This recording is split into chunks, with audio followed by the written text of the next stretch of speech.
저는 서울에 사는 40대 중반의 유부남입니다. 학교 다닐 때는 뭐 말 안 듣는 학생이었고요. 어찌됐든 가방끈이 뭐 길지도 않지만은 그래도 나름대로의 일반 시민 국민으로서 뭐 정치적, 뭐 이념적 좌우 뭐 이런 것도 다 인정합니다. 이런 거는 다 있을 수 있다고 생각해요. 내가 무조건 옳다, 네가 틀렸다, 그거는 안 맞다고 봐요. 각자 생각하는 게 다를 수 있고 다 사람이 다르게 생겼고 성별도 다르고 생각도 다르고 살아온 배경도 다르고 그렇기 때문에 추구하는 바나 이념이 다 다를 수는 있다고 봅니다. 하지만 저는 약간 지금의 현 시점으로 봤을 때는 진보 그런 쪽에 가까운 생각을 가지고 살고 있어요. 그런데 12월 3일 10시 반이었죠. 비상계엄이 선포가 됩니다. 이거는 정치가 아니잖아요. 이거는 이념 뭐 이런 좌우 진보 보수 이런 문제가 아닌 거잖아요. 뭐 저녁에 일 마치고 집에 들어오는 길에 유튜브로 이제 영상을 봤는데 뭐 다들 그렇겠지만 이게 어떻게 이럴 수 있지. 2024년에 대한민국에서 비상계엄 선포, 이 멧돼지가 드디어 미쳤구나 라고 생각을 했습니다. 그래서 집에 와서 와이프랑 또 친구가 또 집에 와서 같이 셋이서 TV를 보다가 오마이 TV를 보고 있었는데 라이브로 이거 그냥 이것만 쳐다보고 있을 게 아닌 거죠. 이재명 대표 또 라이브로 국민들이 지켜줘야 된다, 국회로 좀 와달라, 국회의원은 당연히 표결을 해야 되기 때문에 가야 되는 건 당연한 거였고 그 국회의원들이 체포가 될 수 있는 가능성이 상당히 높은 상황이었기 때문에 국민들이 가서 그거를 저지를 하거나 아니면 어떤 식이 됐던 그 현장에 가서 뭐라도 해야 되겠다고 생각을 했던 것 같아요. 그래서 부랴부랴 옷 대충 입고 차 시동 걸고 국회로 여의도로 출발을 했죠. 그 표결 전에 도착을 했고 통제를 하고 막고 있었지만 그냥 역주행해서 들어갔어요. 아니 굳이 뭐 이 상황에 제가 뭐 경찰 말 들을 건 아니고 원래 또 말 안 듣는 놈이었고 그래서 어찌됐든 그래 들어가서 거기서 이제 카메라도 좀 켜고 뭐 그렇게 해서 영상을 좀 찍었죠. 그러던 중에 표결이 차에서부터 가는데 이제 뭐 국회의원이 50명이 모였다, 60명이 모였다, 100명이 모였다까지는 아니었고 50명, 60명밖에 안 된다 뭐 그런 상황이었으니까. 그리고 이제 도착해서 보니까 이제 막 분분해요. 의견이 150명이 됐단다, 뭐 100명밖에 안 된단다 뭐 이러는데 결국에는 150명 이상이 됐다고 확인이 됐고 그 표결을 시작해서 190명 해서 계엄령이 해지가 됐습니다. 해지가 된 후에도 제가 있는 입구 쪽에서도 분명히 볼 수 있었던 거는 경찰 병력은 계속 추가되거나 이동하거나 계속 했었고 경찰 병력은 전혀 빼지 않았어요. 근데 아무튼 헬기들이 계속 왔다 갔다 했었고 그리고 특전사 707이었는지 그냥 일반 특전사였는지 모르겠지만 군버스 2대의 병력이 나눠 타고 철수하는 상황도 확인을 했었습니다. 근데 만약에 이 상황에서 해당 시간에 계엄이 해지가 되지 않았다면은 국회의원은 물론이고 그 앞에 있는 시민들 그리고 기자들도 뭐 그럴 수도 있고 모르겠어요. 기자들은 어떻게 했을지 모르겠지만 일반 시민들을 정치행위를 위한 집회 시위행위로 간주를 해서 계엄군이 체포 구금을 할 수 있는 상황이에요. 포고령에 따르면 그러려고 그 계엄군들이 온 거였고 국회의원을 포함 일반 시민들 모든 정치 활동을 하는 집회 시위를 하는 사람들을 체포 구금할 수 있다가 포고령의 내용이었기 때문에 그 상황에서 계엄령이 해지되지 않았다면 총으로 제압하는데 일반 시민들이 그거를 그 안에 뭐 공포탄이 있는지 뭐 실탄이 있는지 일반 시민들이 어떻게 합니까? 총구를 갖다 들이대면 쏘면 맞으면 죽는다는 걸 아는데 일반 시민들이 그거를 대응할 수 있을까요? 그냥 다 케이블타에 묶여가지고 그냥 끌려가는 거예요. 어딘지 모르는 지하 벙커로. 그 상황에서 이제 뭐 강경 대응하는 사람들은 뭐 총불을 잡거나 군인들을 막 에워싸거나 할 수도 있었겠죠. 근데 그렇게 됐을 때 군인들이 가만히 있었겠습니까? 가만히 있지 않고 일반 시민들한테 강하게 대응했겠죠. 그 상황에서 크게 다치거나 작게 다치거나 어떻게든 다칠 수 있는 상황이 생기겠죠. 그러면 그런 피를 봤을 때 일반 시민들이 또 가만히 있겠습니까? 이 상황 자체가 정당하지 않은데 그 상황을 가지고 군인들이 그렇게 강압적으로 무력을 가지고 제압하는 건 정당하다고 생각할 시민이 우리나라에 13% 말고 누가 있습니까? 87%가 아니라고 생각하는 지금 상황인데 87%의 국민은 반대를 하고 거기서 대응을 할 거 아닙니까? 그 시민들이 다치거나 혹시나 죽거나도 할 수 있죠.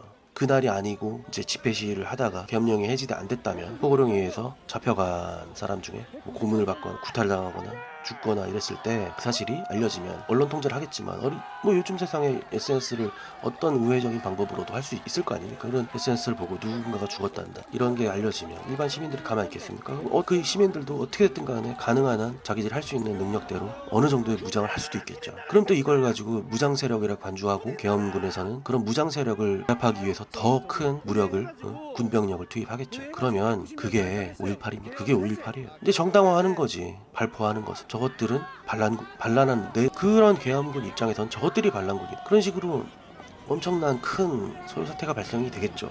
그러면 또 똑같은 일이 반복되는 거예요. 그리고 제 생각, 이건 또 멧돼지가 이제 만약에 계엄을 성공했어. 그러면 국회를 재정비할 것이고 지지 쪽으로. 그리고 선거가 조작됐다. 국회를 민주당을 해산시키는 데 있어서는 이제 선거 조작을 가지고 들이밀겠죠. 선거가 조작된 선거로 당선된 민주당의 다수 인원들을 당선 무효시킨다라는 게 아마 계획이었을 거라고 생각합니다. 무서운 거는 그냥 이게 그걸 어떤 수단으로 쓰려고 선거가 조작됐다라고 이제 뭐 이렇게 하는 게 아닌 것 같은 거지, 내 생각. 그냥 진짜로 선거가 조작됐다고 믿는 것 같아. 네. 보수 유튜버들이 뭐 얘기한다고 해서 그것도 아니고, 본인 자체가 국회의원 최근 총선이 조작됐다라고 그냥 아주 1000% 만프로 믿고 있는 것 같아요. 그렇지 않고서야 중앙선관위를 계엄군을 투입해서 뭐 그거를 그럴 수 없다고 그러는데, 아무튼 그렇게 진짜 철석같이 믿고, 이게 계엄 성공해서 부정선거를 밝히면 이게 뭐 유연적이었던 아니면 불법 계엄이었던 어떤 내란이었던 간에 자기가 이것만 밝히면 국민들이 믿어줄 것이다. 나는 그렇게 생각하고 있다고 생각해요. 지금도 그렇게 생각하고 있을 것 같아요. 지금도 그렇게 생각하고 있을 것 같아요. 내가 온천하에 밝히리라. 이것들 보십시오. 이 반국가 세력이 당선된 배경이 이렇습니다. 투표를 조작했습니다. 선거를 조작했습니다. 내 말이 맞죠, 여러분? 이렇게 할 수 있을 것이다. 그래서 국민들을 다시 87%의 국민들을 다시 자기 편으로 만들 수 있고, 민주당 그리고 뭐 좌파 인원들은 다 반국가 세력이다, 괴물이다, 악마다, 이렇게 만들 수 있을 것이다 라고 굳게 믿었고 지금도 믿고 있다 라고 생각을 합니다. 그런데 정말 천운으로 다행으로 그 당일날 국회의원들이 긴급하게 모여서 계엄령 해제를 통과시켰고, 이 멧돼지 새끼는 어디 있는지 모르겠지만, 아무튼 뭐 어디 지하 벙커였는지 모르겠지만 숨어서 고민했겠죠. 야, 이거 이 새끼들 못 막고 상공수 특전사 707 이것들이 못 막아서 국회의원들을 끊어내지 못해서 계엄령이 해제가 돼버렸다. 그래서 한숨을 푹푹 쉬고 18조팔 하면서 이 상황을 또 이제 어떻게 해결해야 될까를 고민을 엄청 했겠죠. 그리고서 당장은 답이 없네 하고 담화문을 다시 발표를 하는데, 뭐 계엄령을 해지할 것이나 당장은 새벽이라서 정원이 안 돼서 뭐 지금 의결이 안 되니, 이런 지랄 연병을 하는 소리를 일단은 한번 떠들죠. 급하니까 일단 한번 당장 어떻게 막 군을 다시 또 투입을 해야 되는데 어떻게 할까 2차 계엄령을 당연히 선포할 수 있는 방법을 찾는 거지. 뭐 707이랑 특전사로는 실패했으니까 다른 군 없어?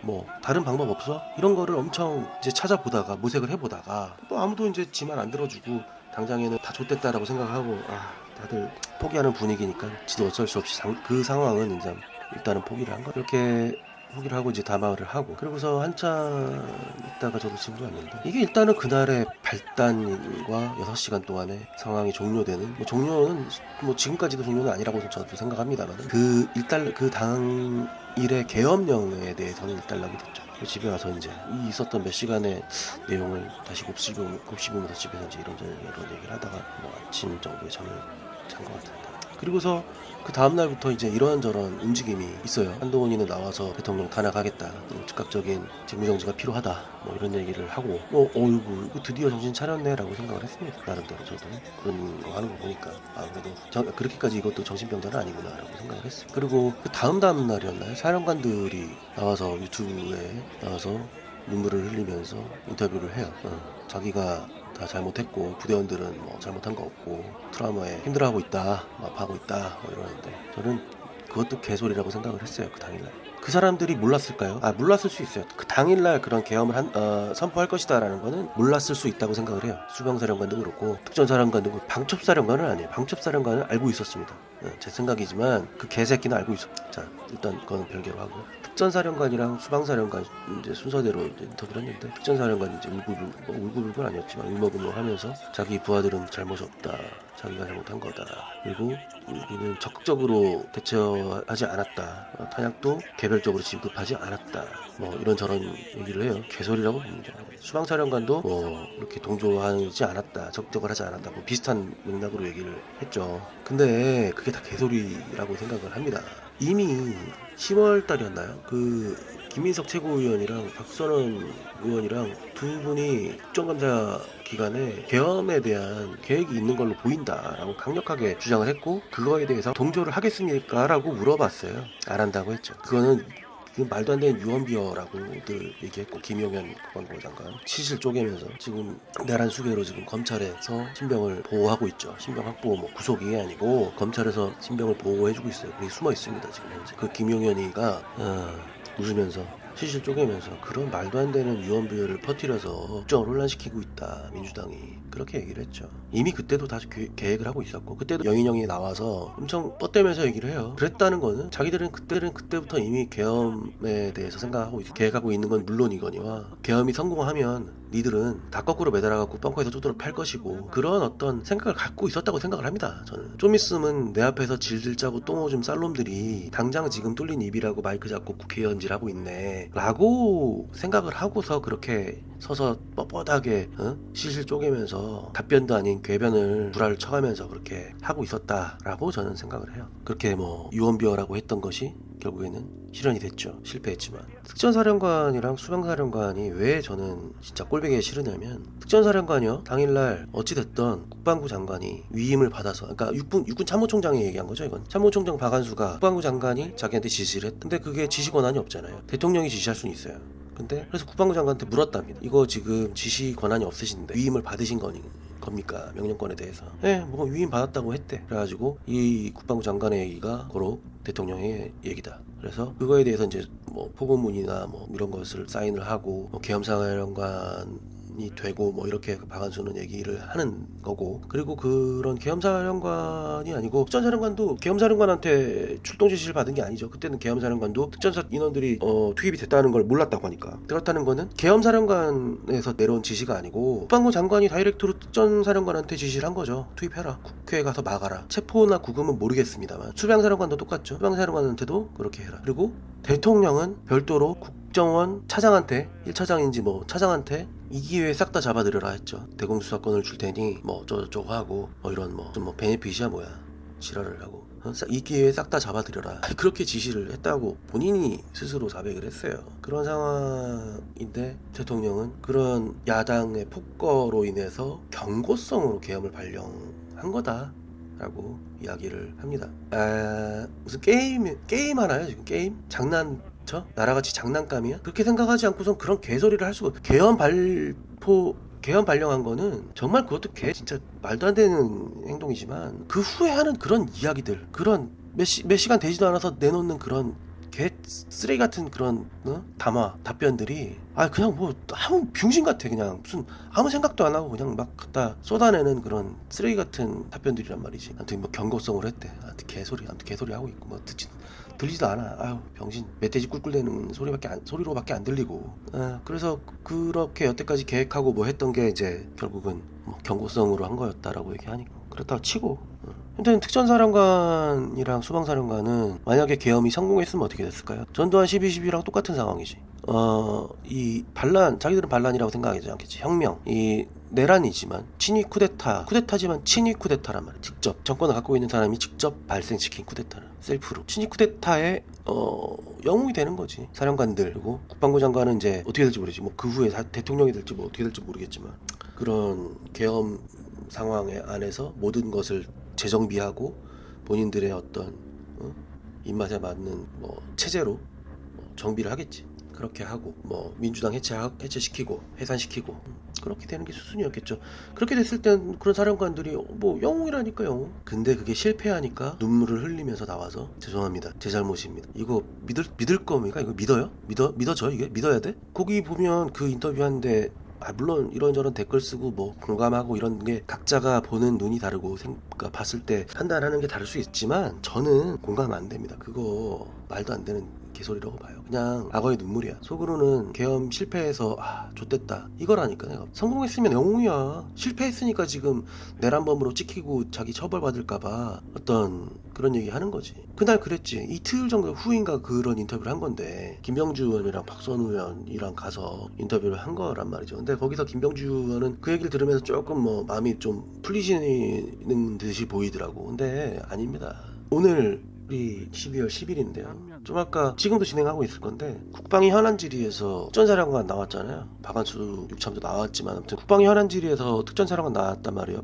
곽종근 중장이죠. 이 양반이 나와서 뭐라 하느냐. 박범계 의원이 물어봅니다. 대통령이 전화했습니까? 했습니다. 그 전에 미리 며칠 전에 얘기한 거는 전화 왔습니다. 뭐라 했던가요? 어디냐고 했습니다. 그래서 헬기로 이동 중입니다 라고 했고 끊었다고 했습니다. 거기까지만 얘기했어요.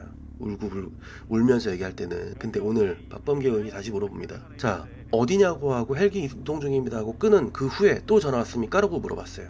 말씀 못 드립니다. 이거 뭐였을까요? 이거 뭐였냐고. 발포? 아니면 적극적인 구체적인 어떤 지시가 있었겠죠. 발포라도 해라가 아닐지언정 구체적인 지시가 있었을 거라고 생각을 해요. 근데 이 사람이 왜 계속해서 협조하고 자기 뭐 양심선언 하듯이 얘기하다가 왜 이건 제한사항이라고 얘기를 못할까요? 이 구체적인 지시를 듣고도 헬기를 돌리지 않았잖아요. 이 구체적인 지시는 정말 구체적인 지시였을 거란 말이죠. 발포가 아닐지언정 국회의원을 어떻게 하고 저떻게 하고 들어가면 어떻게 하고 저떻게 하고라고 구체적인 지시를 했을 거란 말이에요. 그러면 그걸 듣고 이거는 잘못됐다. 그때 생각 못해? 생각할 수 있죠. 그러면 그때 돌릴 수도 있었다고. 근데 그때 돌리지 않았잖아. 이거는 뭐 기밀사항이나 뭐 제한사항 이것 때문에 말 안 한 게 아니고 자기 그 안위 때문에 말을 안 한 거예요 지금. 그것까지 얘기하면 자기가 여태까지 양심선언하고 울먹울먹 했던 게 정당성이 없어지는 거거든. 그때 헬기 돌렸으면 됐잖아. 그때 판단 왜 못해요. 그걸 할 수 있지. 그러니까 그 말을 못하는 거야. 비겁한 사람입니다. 이 사람도 비겁한 사람이에요. 계엄 성공했으면 영웅이 될 뻔했던 사람이고 지금 계엄 실패해서 내란 공범이 될 것 같으니까 발 빼고 있는 상황이에요. 속으면 안 돼요. 뭐 속고 안 속고는 본인의 판단입니다. 하지만 저는 안 속아요. 이거 발 빼는 거예요. 나중에 수사에 할 때 잘못 자기한테 불리한 증언이 될 수 있기 때문에 발 빼는 거. 수방사령관도 뭐 뻔히 그렇게 할 것이고 여인영이는 씨발 왜 안 와? 이 새끼 안 보이던데. 그리고 탄핵이 부결됐죠. 그러니까 탄핵안이 발의되고 72시간 안에 이제 투표를 해야 되니까 그 72시간 그 중간에 이제 이것들이 정부라기보다도 검찰, 경찰, 공수처 이 세 군데에서 동시다발적으로 수사를 시작을 해요. 이거 가만히 있으면 안 되겠네라고 뜨거 했는지. 검찰은 특수본까지 만들었고요. 지금 상황에서 경찰은 국수본에서 담당을 하고 있는 거고 공수처도 지금 막 부랴부랴 세 군데에서 천하제일 수사대회지 뭐 완전히 뭐. 검찰 이 새끼들은 이미 지금 뭐 축소, 조작, 증거인멸 이거를 준비하고 있는 거고 당연한 거고. 공수처는 공수처 믿습니까? 공수처장 맨날 나와가지고 실 쪼개고 모르겠어요. 어떻게든 간 수사 주체, 내란에 대한 수사 주체는 경찰이니까 국가수사본부니까 경찰에서 해야 되는데 경찰도 믿을 수 있냐고. 행안부 이상민이 밑에 있던 놈들인데 그러니까 어딜 믿을 수가 없는 거야 지금 도대체가.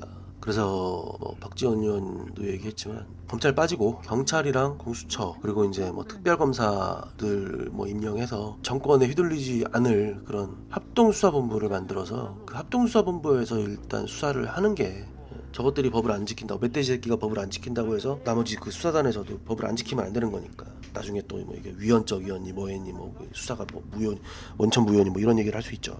그러니까 깔끔하게 해야 되기 때문에 어떻게든 그건 해야 될 것 같고. 그러면 도대체 이 비상계엄을 왜 선포했느냐 그것도 궁금하잖아. 나 진짜 궁금하더라고 처음에는. 근데 여러 가지 원인이 있는 것 같아요. 1차적으로는 윤석열 하면 김건희가 빠질 수 없으니까 사랑꾼이니까. 김건희는 또 최은순을 뺄 수 없죠. 둘은 피로 엮여 있어요. 최은순은 사기꾼입니다. 김건희는 사기꾼 딸이에요. 그리고 주가 조작 의심을 받고 있어요. 대통령이 되기 전 김건희가 대통령이지. 아무튼 대통령이 되기 전 윤석열이 대통령이 되기 전에는 주가 조작이나 이런 지금 상황에서는 자잘한 이런 걸로 돈을 모았어. 주가 조작해서 20억, 뭐 고속도로 빙빙 돌려서 뭐 얼마, 뭐 해서 얼마, 뭐 3부 어쩌고 이렇게 했을 건데 대통령이 된 다음에는 연구할 필요 없잖아. 그냥 우크라이나 한번 갔다 오면은 사무터건이 뭐 들썩들썩 하는데 그러니까 지금 확인된 바로 뭐 그것도 다 의심이지만 이런저런 상황이 있는데 우리가 모르는 그런 거가 얼마나 많겠냐고. 내가 봤을 땐 몇천억 단위 이상으로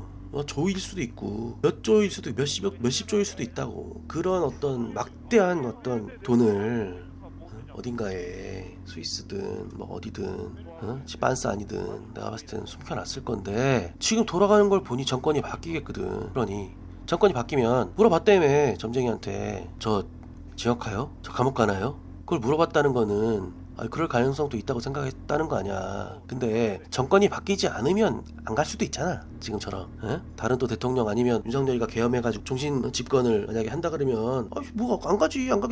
징역을 못 들어가겠습니다. 정권이 바뀌면 무조건 가야 되잖아. 그러니까 계엄을 통해서 종신 집권을 하고 아니면 정권을 계속 유지해서 지가 뒤질 때까지 이 징역을 가지 않겠다. 이 모아놓은 돈이 얼만데 이거 아까워서 난 징역 못 간다. 엄청나게 돈에 대해서 집착이 많은 지지배이기 때문에 그렇게 생각했을 가능성이 많이 크다. 그래서 오빠 이거 내가 써놨으니까 가서 이거 나가서 저 10시 반에 이거 좀 읽어. 이렇게 했을 가능성이 어느 정도 있다고 생각합니다. 그리고 뭐 이제 그렇잖아. 처음에 천공 이런 거 나올 때는 뭐 알아서 하겠지. 그리고 윤석열이 왕자 쓰는 거 나올 때도 저 미친놈 지랄하네 그 정도였고. 디오르백을 받았대. 저 아무리 저 된장 저거 적당히 된장질을 해야지 또라이네 였던 거 정도였고. 그러게 명태균이 튀어나와? 몰라? 이거 맛이 많이 갔는데 이거. 내가 김영선이 해주라는데 말이 많네. 이런 명태균이 이거 장난이 아닌데? 이거 장난이 아닌데 갑자기 명태균이 구속이 돼? 검찰에서 이제 또 어떻게 조작할지 모르겠지만 명태균이 근데 이 새끼도 또 참 촉이 좋은 놈이 나 구속되면 2달 안에 대통령 탄핵된다는 거야. 진짜네. 이것도 희한해. 뒷발차기 한 것 같긴 한데 어떡하니 지금 될 것 같잖아. 이번 주 토요일에 내가 봤을 때 될 것 같은데. 그러니까 그러더니 점점 수위가 올라가더니 이제 계엄이 계엄 수위가 이렇게 갑자기 확 올라간다고? 대단한 거야. 아무튼 그렇게 지금까지의 상황이 됐고 반란군이죠. 계엄군 인원 중에 한 사람이 그랬대요. 현장에서 너 이거 지금 반란 행위다. 내란에 공조하는 행위다 라고 하니까 거기 있는 특전사 707인지 일반 특전사인지 모르겠지만 나 내란 동조하고 있는 거야 어쩌라고 뭐 이런 식으로 얘기했대요. 그러니까도 그 병력도 계엄이 성공할지 알았겠죠. 그 계엄군 중에는 적극적으로 임하는 사람이 있었고 또 인사하면서 죄송합니다 하면서 가는 인원처럼 좀 소극적으로 가담 많이 안 하고 소극적으로 했던 인원들 있었다고 보여져요. 이게 왜 이럴까 이거지. 명령이니까. 명령이면 모두가 다 그렇게 명령을 따랐어야지. 근데 안 따른 사람도 있잖아. 양심 이건 아니다라고 생각한 거야 그 사람. 그 병력들. 근데 참 냉정한 얘기지만 이 결론적으로 결국은 이거에 대한 내란 행위에 대한 처벌이 이루어질 때 대통령, 김용현, 여인영, 수방사령관, 특전사령관, 707 단장도 특임 단장도 진짜 울먹이면서 부하들 잘못 없다 얘기하지만 어쩔 수 없습니다. 특임 단장 그리고 어쩔 수 없이 투입된 병력들 일반 병력도 상황에 따라서 처벌해야 될 인원은 처벌을 해야 된다. 이게 왜 자꾸 반복이 되냐면 처벌을 안 해서 그래. 처벌을 안 해서 판례를 안 남겨놓으니까. 전두환 12.12 사태 때 쿠데타 성공해서 다들 한 자리씩 하고 장관하고 국회의원하고 요직 앉아가지고 돈 많이 벌고 그렇게 살다가 뒤지고 아니 그렇게 살고 있고 그 자손들은 지금 일반 서민들보다 훨씬 더 상상도 못할 그런 부를 누리면서 살고 있단 말이죠. 그게 현실이잖아. 징역 갔냐고. 안 갔잖아. 보내야 된다니까. 그때는 쿠데타가 성공했으니까 못 보냈다 하는데 지금 실패했잖아. 그러면 지금 열거한 인원들 다 보내야 된다고 징역을. 아니 어떻게 된 상황이라도 처벌을 다 받아야 된다. 처벌을 안 하니까 사면하고 윤석열 징역 갔다가 내란이면 감경 없는 무기징역 그렇게 보냈다가도 정권이 바뀌든 안 바뀌든 간에 누군가가 대통령 하게 됐을 때 국민 하합을 위한 사면 특별 사면 뚜벅뚜벅 걸어 나와서 여러분은 감옥 가지 마시오 그런 상황이 나오니까 또다시 반복되는 거예요. 반복 안 되려면 다 늙어 죽을 때까지 징역 안에서 형집행정지도 없이 뭐가 어찌니 치매가 걸렸니 아니면 어디가 아프니 치료를 받아야 되니 그 안에 징역 안에서 병동에 벽에 똥 싸고 치매 걸려갖고 암 걸려갖고 죽어 나오고 이런 사람들 있다고. 왜 그런 사람들은 거기서 죽어 나오고 고위공직자들 그런 사람들은 나오냐고. 형 집행정지 아니 사면 전에 이미 형 집행정지로 나와 있어. 그 나와 있는 상황에서 특별 사면을 해줘.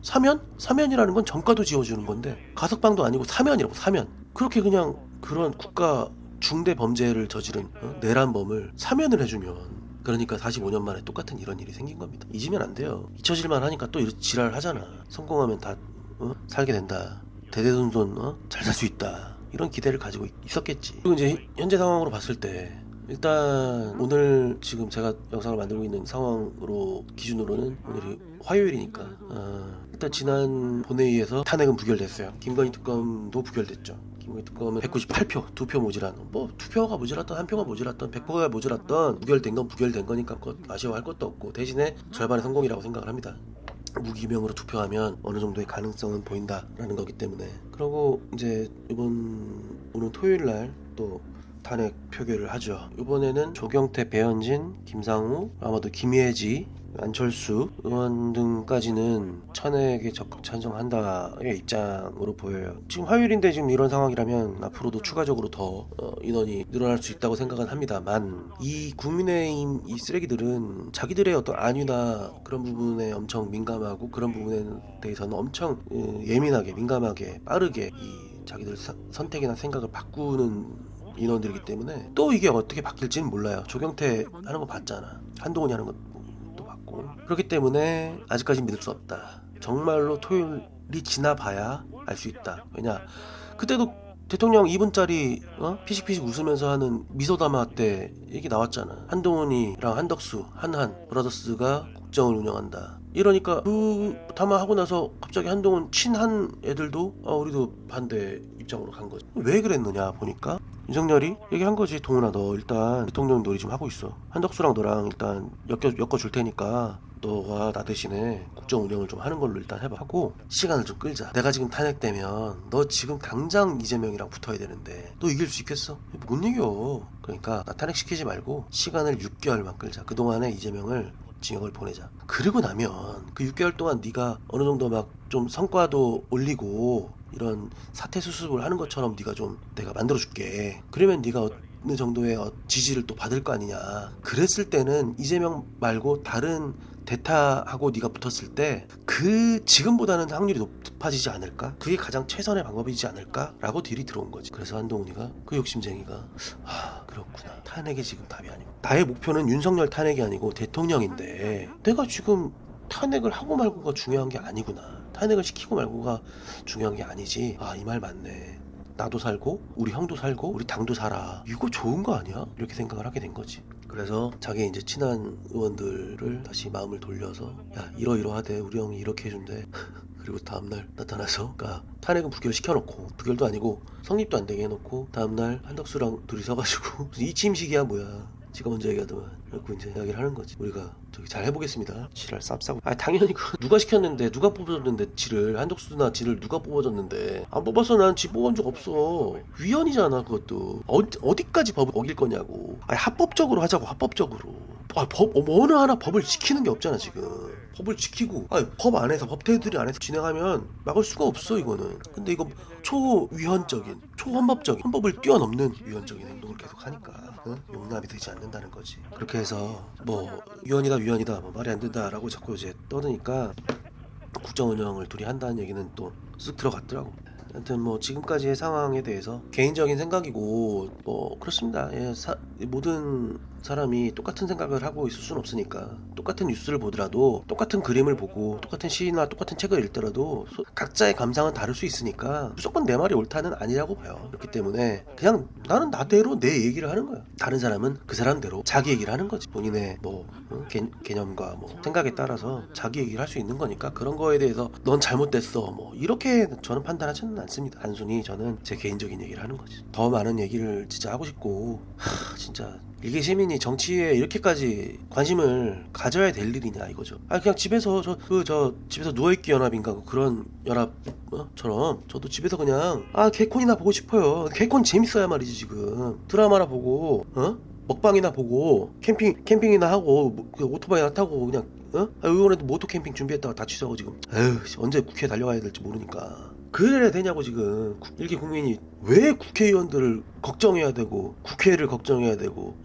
헌법이 유린될까 걱정을 해야 되고 왜 이래야 되냐 이거예요. 지금 용해인 의원 나가고 얘기하지만 국회의원은 국민들이 지켜줄 것입니다. 지금 그래야 되는 상황. 그래서 지켜야 돼. 맞아. 근데 국회의원을 국민이 지켜야 될 상황을 왜 만드냐고. 지금 이런 불안하고 공포스러운 상황을 왜 만드냐고. 누구 맘대로 언제 어떻게 튀어나갈지 모르는 그런 멧돼지 새끼 하나 때문에 엽사 좀 불러갖고 누가 멧돼지 좀 하나 좀 총 쏴갖고 지하철에 얼마 전에 보니까 경찰도 못하는 거 그 엽사가 와서 총 쏴 죽이더만 멧돼지. 씨부랄지. 그래놓고 국민의힘 의원들은 정권 유지하고 싶고 자기들 그 탄핵 트라우마 때문에 힘들다. 트라우마라는 말을 그렇게 함부로 쓰는 게 아닙니다. 광주 시민들이 이 계엄 트라우마가 얼마나 진짜 무지막지한데 극심한 트라우마는 광주 시민들이 쓸 수 있는 그런 단어입니다. 탄핵 트라우마잖아 니들은.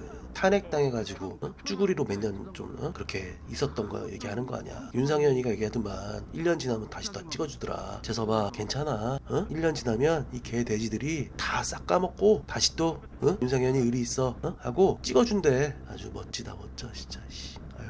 일단 뭐 여기까지 하겠습니다. 라이딩은 핑계고 그냥 제 답답한 이 마음을 좀 떠들고 싶어서 라이딩 영상을 핑계 삼아 영상을 한번 만들어 봤습니다. 정치 얘기를 제 채널에 직접 이렇게 하게 될지는 몰랐습니다.